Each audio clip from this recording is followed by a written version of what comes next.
Welcome back to GRK law associates. நான் உங்கள் advocate Rajkumar, Chennai high court.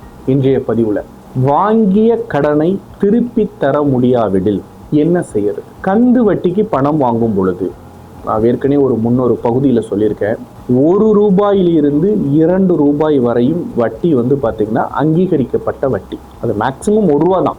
₹2 போச்சு அப்படின்னா ஓரளவு. அதுக்கு மேலே போகக்கூடிய வட்டிகள் எல்லாமே கந்து வட்டியில் தான் சேரும். அப்போ ஒரு வருடம் பார்த்தீங்கன்னா நீங்கள் ஒரு டாக்குமெண்ட் அடமானம் வச்சோ இல்லை வேறு ஏதாவது நம்பிக்கையின் பேர்லையோ இல்லை வேறு ஏதோ ஒரு விஷயங்களை கொடுத்து ஒரு காசோலையை கொடுத்தோ ஏதோ செஞ்சு நீங்கள் பார்த்தீங்கன்னா ஒரு அமௌண்ட் வாங்கியிருக்கீங்க. அந்த அமௌண்ட்டுக்கு 5 வட்டியோ 10 வட்டியோ நீங்கள் பணம் கொடுத்துக்கிட்டு இருக்கீங்க, கட்டிக்கிட்டு இருக்கீங்க.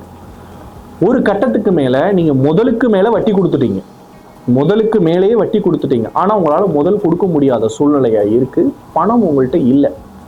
ஆனால் இன்னமும் பார்த்தீங்க அப்படின்னா அவங்க அதிகமாக உங்கள்கிட்ட பணம் கேட்குறாங்க செய்கிறாங்க அப்படின்னா நீங்கள் என்ன பண்ணணும் அப்படின்னு கேட்டிங்கன்னா, நேரடியாக நீங்களே நீதிமன்றத்தில் வழக்கு தொடரலாம். நான் இவ்வளோ பணம் வாங்கியிருந்தேன், இவங்க பொய்யா இவ்வளோ பணம்னு எழுதியிருக்காங்க, இது கந்து வட்டி மூலியமாக எனக்கு பணம் கொடுத்தாங்க, நான் இவ்வளோ அமௌண்ட் கட்டி எனக்கு இவ்வளோ அமௌண்ட் கொடுக்குன்னு சொல்லி நெருக்கடி பண்ணுறாங்க, அப்போ இந்த நெருக்கடியிலேருந்து என்னை காப்பாற்றுங்க அப்படின்னு சொன்னாங்க அப்படின்னா, நீங்கள் கொடுத்துருக்க அமௌண்ட்டு, அந்த வட்டி காசு நீங்கள் வாங்கியிருக்க அமௌண்ட்லேருந்து ₹1 வட்டி வீதம் போட்டு கோர்ட்டு பார்த்தீங்க அப்படின்னா நீங்கள் எவ்வளோ கொடுத்துருக்கீங்க, அசலுக்கு மேலே வட்டி கொடுத்துருக்கீங்களா என்ன ஏதுன்னு பார்த்து ஒரு சமாதான உடன்பாடு மாதிரி பார்த்தீங்க அப்படின்னா ஏற்பாடு பண்ணி, அதிகமாக வட்டிக்கு விட்டு உங்களை ரிட்டர்ன் பண்ணியிருக்க ஆதாரங்கள் இருந்துச்சு அப்படின்னா அவங்க மேலே பார்த்தீங்க அப்படின்னா சட்ட நடவடிக்கை பாயிற மாதிரி ஏற்பாடு செய்துவிட்டு உங்களை அந்த பிரச்சனையிலேருந்து பார்த்தீங்க அப்படின்னா வெளியே விடுவிச்சு விடுவாங்க.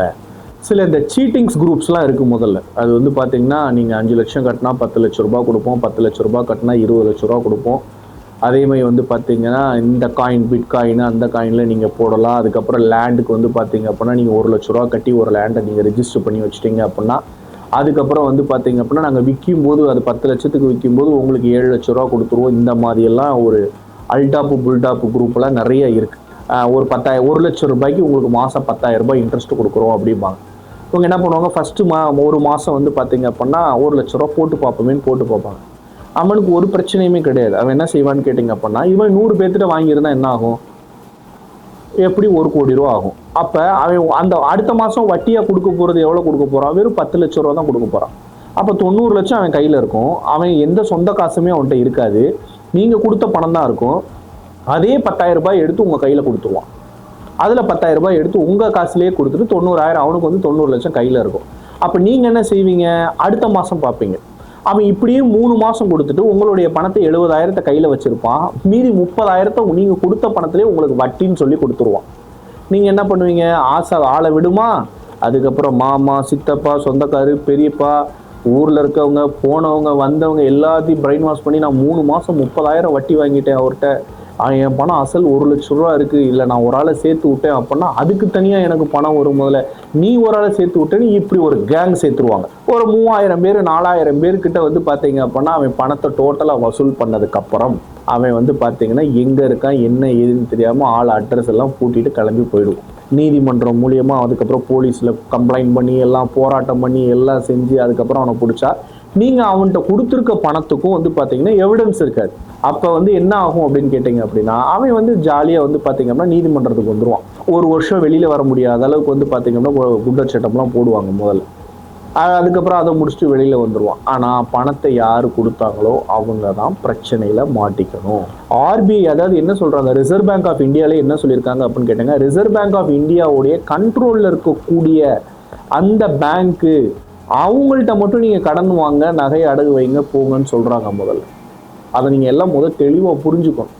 ரெண்டாவது விஷயம் பார்த்தீங்கன்னா ஆர்பிஐக்கும் சம்மந்தமே இல்லாத நிறைய இந்த கடன் ஆப்பெல்லாம் இப்போ வந்துருச்சு. இந்த லோன் செயலியெல்லாம் சொல்லுவாங்க முதல்ல, அது பூரா வந்துருச்சு. அதில் பார்த்தீங்கன்னா கடனை வாங்கிட்டு கட்ட முடியாமல் கடைசியில் உங்கள் மொபைலில் இருக்கிறத பூரா அவன் சீட் பண்ணி உங்கள் ஃபோட்டோஸ் எல்லாம் மார்பிங் பண்ணி உங்கள் சொந்தக்காரங்களுக்குலாம் அமுச்சு விட்டு அதை அசிங்கமாக்கி, இதெல்லாம் தேவையே கிடையாது. முதல்ல எல்லாமே படிச்சிருக்கோம், படிக்காதவங்களுக்கு நீங்கள் எடுத்து சொல்லுங்கள் முதல்ல எந்த ஒரு விஷயம்.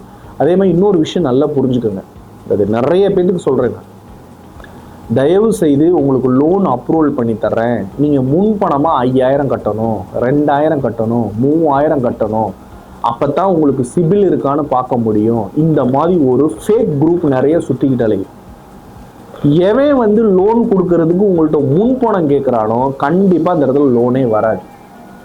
சிபில் செக் பண்ணுறது வந்து பார்த்தீங்கன்னா உங்கள் ஆதார், அது Aadhaar card, PAN card Aadhaar card வச்சு உங்களுக்கு எவ்வளோ நீங்கள் ஏற்கனவே கடன் வாங்கியிருக்கீங்களா, கரெக்டாக கட்டியிருக்கீங்களா, என்ன ஏதுன்றதை பார்த்துட்டு தான் உங்களுக்கு சிபில் எவ்வளோ இருக்குன்றதை பார்த்துட்டு தான் அப்ரூவல் பண்ணுவாங்க. அதை பார்க்கறதுக்கே ஒரு 2000 கொடு 3000 கொடுங்க, அதை வச்சு உங்களுக்கு நான் லோன் போட்டு கொடுத்துட்றேன், உங்களுக்கு 5 லட்சம் ரூபாய் எலிஜிபிலிட்டி இருக்குது, நான் பண்ணி கொடுத்துறேன், இதெல்லாமே பொய். அதனால தயவு செய்து இது மாதிரியான விஷயங்கள் எல்லாம் போய் ஏமாறாதீங்க. சரிங்களா? மீண்டும் ஒரு நல்லதொரு பதிவில் உங்களை சந்திக்கும் வரை உங்களிடம் விடைபெறுவது அட்வொகேட் ராஜ்குமார். தேங்க்யூ.